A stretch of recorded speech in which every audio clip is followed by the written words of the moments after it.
when you try to live without hope, it will create havoc on your soul. We were not created to live without hope.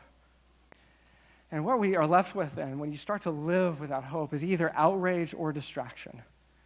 See, some of you can relate to this because you feel outraged. And there's this outrage that is born out of this determination to preserve a past hope, something that you would put your hope in, and now it is no longer able to fulfill the promises that it had made to you. And what you have not realized is that it was lying all along, and so you're still trying to prop it up, you're still trying to defend it, you're still trying to preserve its life, and so you're outraged that something could happen to that hope, or you're just settling for distraction. And you're creating counterfeit hopes, lesser hopes that you can trust. You can't put your hope in a better future in any substantial sense. Instead, you put your hope in a better phone. But see, we humans were not created to live without hope. Hope is like oxygen. It's like water. You cannot live without it. And if you don't have hope, then you cannot breathe deeply the joys of courage, of resilience, of meaning and purpose and love, all that your soul was created for. We were created for greatness. We were created to live in eternity with God, in relationship with Him, made in His image. But we broke the world and we broke ourselves, and we've been trying to put it all back together ever since. And what we really need, the present, the gift that we are longing for, whether we realize it or not, what we are searching for is for God to begin to put us back together.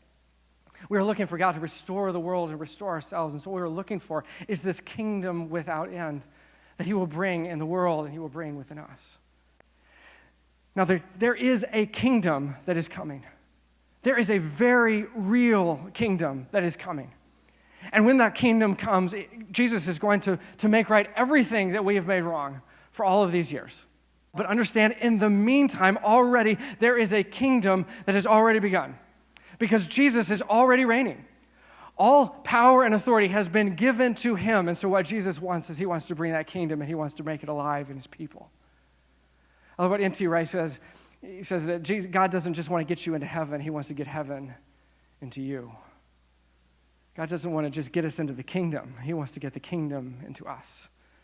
And that's the hope that Jesus is offering. So my question for you this morning is, what are you hoping in for your future? Where is your hope? What are you hoping in? Do you have hope enough in the future that God has created for you?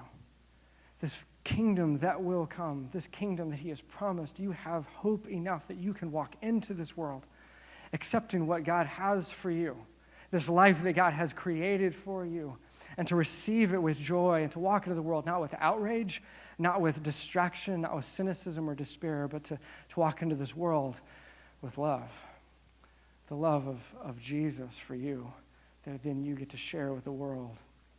Hope enough to allow this kingdom that will come to already come to life in you. If you've never given your life to Jesus, I want you to know that you can have real hope today.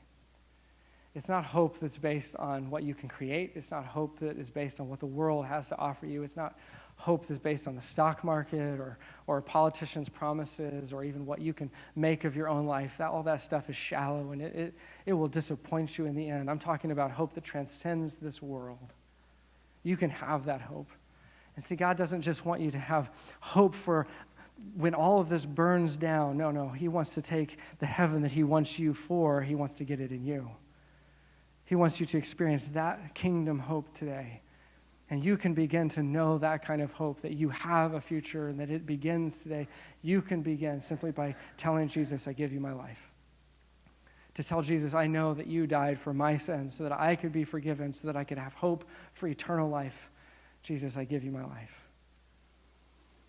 And so if that's you this morning, I just want to pray for you. Jesus, if there's anyone here this morning who's never taken this step of faith to give their lives to you, they are living right now without hope. And maybe right now they're beginning to sense that everything they've held on to has just been a distraction. Or maybe they recognize that the outrage that they've felt in their soul is based on hope that they cannot deliver what it promises. And what they need is you, because you are the real hope. You are the true hope that we need.